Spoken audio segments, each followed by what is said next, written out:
Gold and Black Live from our respective domiciles. Brian Neubert, Tom Dienhart. I still think, Brian, you and I haven't been in the same room since March. Is that true? Did we ever? I don't know. I see you all the time, but I'm glad you're well. I could count the number of human interactions I've had the last 6 months with somebody outside of my household on one hand. Yeah, that does it. Well, not counting cash registers, things like that. But yeah, no question. What you are watching here is Gold and Black Live, and want to thank our sponsors. Of course, that's Triple X, still serving outdoors today. A cool day in West Lafayette, a little breezy, but still open and on the patio. Kerry and Greg Ayresman getting that done in a good style on the hill, but on the level of Purdue tradition since 1929. I'm going to go this way and say TrentIsMyAgent.com, State Farm agent Trent Johnson. You know, we're going to have Trent on the show because Trent is refereeing high school football. Wanted to kind of get his impression at some point in time here in the next couple of weeks about what that's been like to be in the mix of a football game during COVID. And I don't know where Trent is going tonight, but he's going somewhere. And of course, Hilton Garden Inn, when tomorrow's a big day, State HGI tonight. Tara Mason and the folks do a great job down there, and we appreciate their support. All right, Brian, nothing going on for a Friday. We're talking about what may hold at 5 o'clock today, Eastern time. Harrison Ingram set to make an announcement on ESPN about his college choice, of which he has limited his group down, or his list, to 6. I know that you worked about as hard as anybody can covering this and analyzing this, but it's almost a silly thing to say, well, Brian, what's the latest? But what's the latest? I mean, what do you know, if anything? I got nothing for you. I mean, he's gone underground here the last couple of weeks. He's not really talked to college coaches for the last few weeks. I know he talked to some yesterday, but there's not a whole lot of knowledge out there about what he will do. I think it's going to be one of 4 schools. It's going to be Purdue, Stanford, North Carolina, or Michigan. It was Purdue and Stanford for the longest time, with North Carolina kind of running right behind those two. Michigan made a little bit of a run there. North Carolina lately seems like it has kind of given him a little bit of reason to reassess his interest in the Tar Heels, and they're always not to be trifled with when it comes down to the final hours on a kid who aspires to play in the NBA. So I could see it going any one of those 4 ways. I have no idea what he's going to do, and I don't think anybody does. Yeah.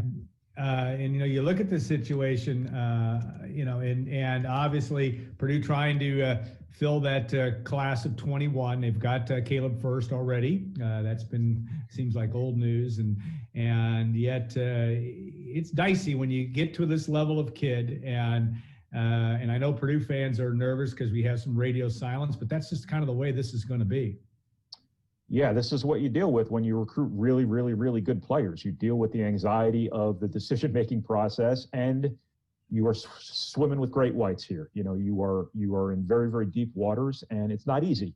And, contrary to popular belief, Purdue's got a lot of really good players in its program. Purdue's won its share of recruiting battles against really good schools. It's just when it comes down to a certain level of competition for a certain level of kid, you're going to lose more than you win. And that's true for everybody. That's not just true for Purdue. That Purdue has so often been able to put itself in a position to be in play for a player of this caliber so often, speaks to the good work that, Purdue has been able to do.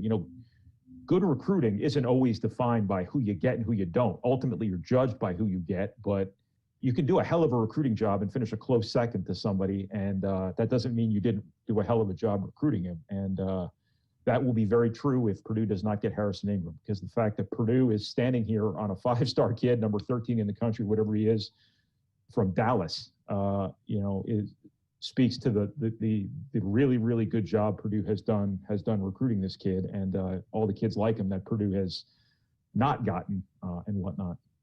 Yeah, Brian, I know they've been on Ingram for a while. It'd be interesting to have you verbalize maybe the type of player he is. And also, Brian, tell us about who else Purdue is still recruiting, in particular Trey Kaufman from Southern Indiana. He sounds like a kid that, Purdue's very much involved with as well. So, again, talk about Ingram's skill set and the continued pursuit of Trey Kaufman and maybe the timetable of that recruitment.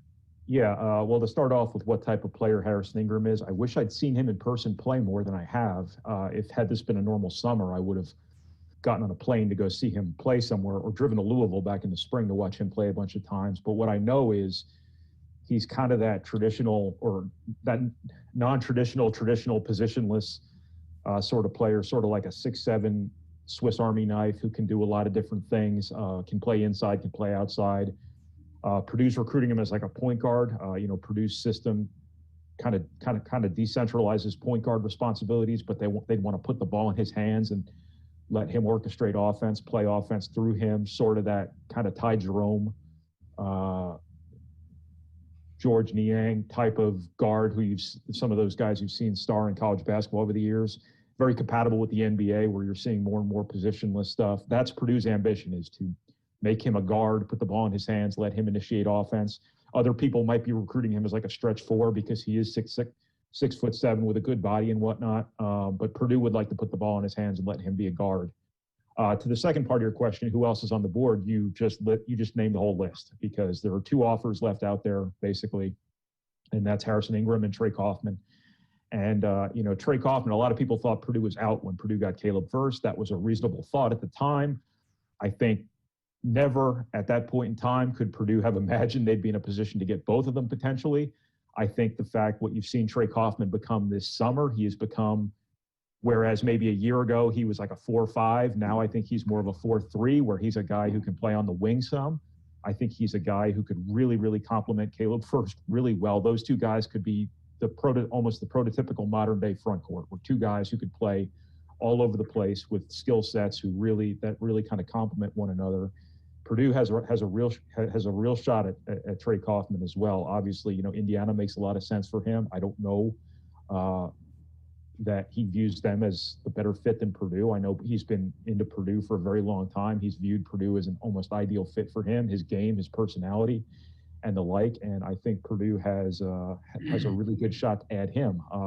The interesting dynamic would be how he and Caleb Furst would kind of complement one another in the same class. Having seen both of them play quite a bit, I think they'd be absolutely wonderful together. They complement each other perfectly. Their skill sets are perfectly designed to play together, I think, and perfectly compatible with sort of the way college basketball and basketball in general is kind of played nowadays.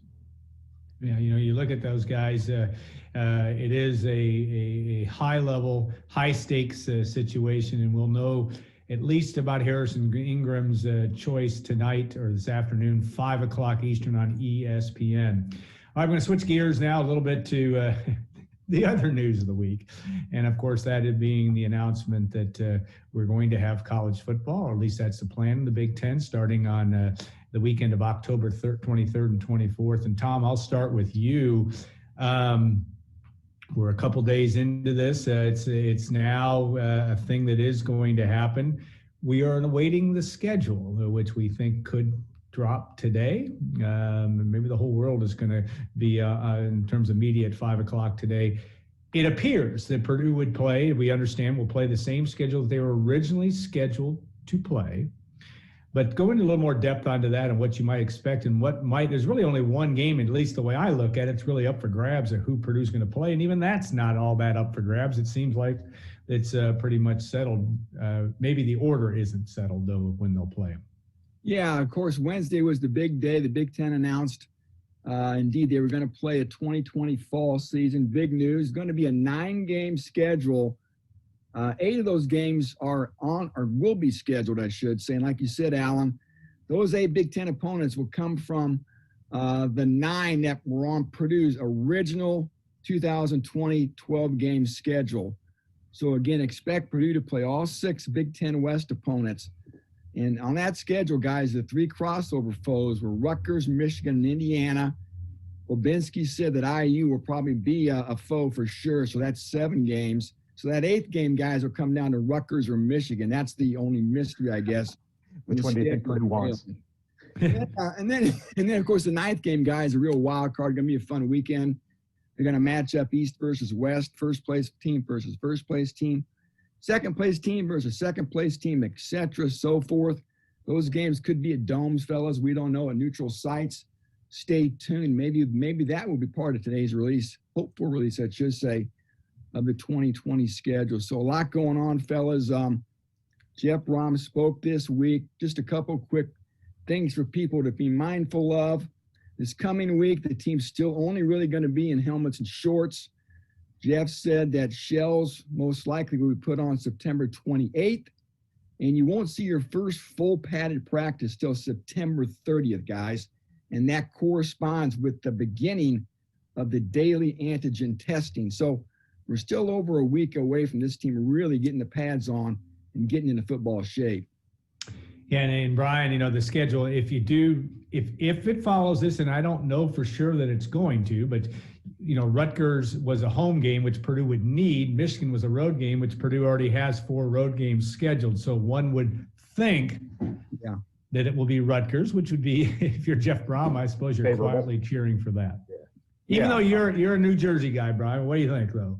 I think that, you know, obviously you'd like to win as many games as you can. And I think anytime you have a chance to have Rutgers on your schedule instead of Michigan, I think that's probably a pretty good step in that right direction. I've always kind of said about this season that, you know, I think that the victory kind of lies in just playing, because so much has gone into just getting out there on the field this year. Yeah. I think the product is going to be so disjointed. Outcomes may be determined by positive COVID tests for all we know. So I think the results maybe this year matter a little bit less than they have every other year ever. But I do think they matter. And obviously you'd like to win as many games as you can. And I think if you can get Rutgers on that schedule instead of Michigan, especially Rutgers at home versus Michigan on the road, that would be quite a step in the right direction, I would have to think. Yeah, 8 games, 8 weeks. Well, and then a 9th game, obviously. I'm intrigued by the 9th game just because they have kind of hinted that if you had, let's say, Purdue and Indiana finish 7th or 5th or 3rd or whatever it is in the league, in their division, they probably might switch that up, and obviously, unless it was a championship game situation. But that's, I think, is interesting. The other intrigue, Tom, and maybe, I don't know that we're not making things of it, is interesting, Rondale Moore. You know, we'd written that off. It was the 6th of August. You wrote, they seemed like it had been 10 years ago since he opted out. And yet that would make life really, really interesting if Rondale Moore is running around on the football field, whether there are few fans in the stands or not. What say you? Yeah, a lot more fun calling plays with number 4 at your disposal, and then makes every coach look a lot smarter. Yeah, we'll see. You know, we found out through some people close to Rondale that he has not signed with an agent. He's still working out in Louisville, but he's still, I guess, deciding, right? And Jeff Brom addressed Rondale this week as well. Of course, Jeff would welcome him back, he said. But he's going to endorse and accept whatever decision Rondale ultimately makes. So long story short, guys, stay tuned on Rondale Moore. I'm sure we're going to have to get some type of an answer within a week or so, you'd think. But just know this, it's interesting to see 2 Ohio State players who opted out have already said, we want to come back. Of course, Shaun Wade and Wyatt Davis. And the Minnesota wide receiver, Rashad Bateman, the first Big Ten player to opt out, is trying to come back too. So, again, maybe we're seeing a little trend here. And, again, what a boost for college football fans if they get talent like that injected back into the equation this fall. Bateman also had an agent, right? Is that correct, as I understand it? And that's what's going to be interesting. I think Brian's talked about this and others have too. You know, just kind of wipe the slate clean for everybody, given the circumstances of the last 6 months, 3 months in particular, and just welcome everybody back. And again, if money has to be repaid, repay it in some way, shape, or form. But let guys come back if they want to come back. So it'll be interesting to see how the NCAA handles that. And as we all know, anytime you get that organization involved, the outcome can be certainly a bit murky and unknown.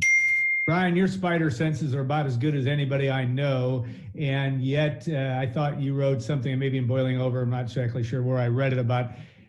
And we're not speaking for Rondale Moore. We can't speak for Rondale Moore. We haven't talked to Rondale Moore. But the fact that Rondale Moore might be looking for something to do.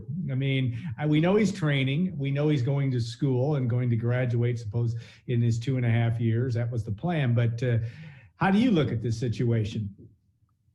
Well, I think it's very important to keep in mind the fact that he opted out before the Big Ten postponed its season. So his concerns about the season, or his desire, perhaps better said, to turn his eyes toward the NFL, preceded the cancellation, or the he wasn't willing to wait for the Big Ten to determine whatever they were going to do. He might have had some real concerns about the season in the form it was about to take at the time he made his decision. I think that's important to keep in mind, because that tells you this wasn't about the Big Ten postponing its season necessarily. I do think, obviously, his focus is, largely on the NFL.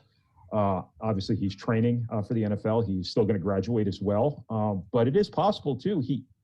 There is some reason for him to want to get a couple games on tape. There is some reason, perhaps, for him to want to go out there and show people he's back to what he was before, he was hurt last year. He could just be bored, or he could just be such a competitor that it's been difficult for him to sit there and watch people play football when he's, not playing football.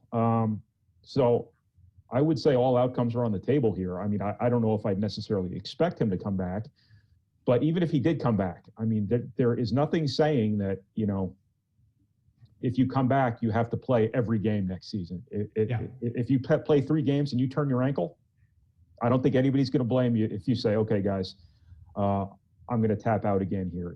If you come back and play 3 or 4 games and, you start 1-3, things aren't going your way, it is a business decision, most importantly. I don't know if anybody would necessarily blame him for saying, I'm going to go, kind of go do my own thing again. So I don't necessarily see what he has to lose. I understand the concern would be you go out there and get hurt. But I don't know if there's probably not a college football player in the country right now who's in better shape than Rondale Moore is, because he's been training every single day. I'm sure, and we all know what his work ethic is like. So I don't know how big of a concern that would be. Don't really see a whole lot of downside, but at the same time, I understand this is a business decision for him. This is his livelihood. This is his life after college at stake here, and I don't think anybody would blame him either for continuing to focus solely on that. Yeah, it's going to be interesting from a logistical standpoint. There's a lot to be done. You got to figure out scheduling, and I mean, I understand these facilities are sitting open, and these teams will probably be able to get to hotels relatively quickly. But it just seems to me to be, as the old in the old days of baseball, when they talked about the traveling secretaries, there's now about 10 people that do that job. It's a big job to get this all mobilized and ready to go. Tom, when they start practice, and we're going to have, I'm sure, partly due to COVID, very limited access. But and we got about a minute here. But what do you see? What are you going to watch for, or what are you going to try to glean first from workouts? I think three real quick talking points that have to hit anybody's to watch list for Purdue football. Number 1, new defensive coordinator Bob Diaco. How's his 3-4 base scheme look? How are the players adapting to it? That's key. Obviously, the defense has to get better. We all know that on a number of fronts.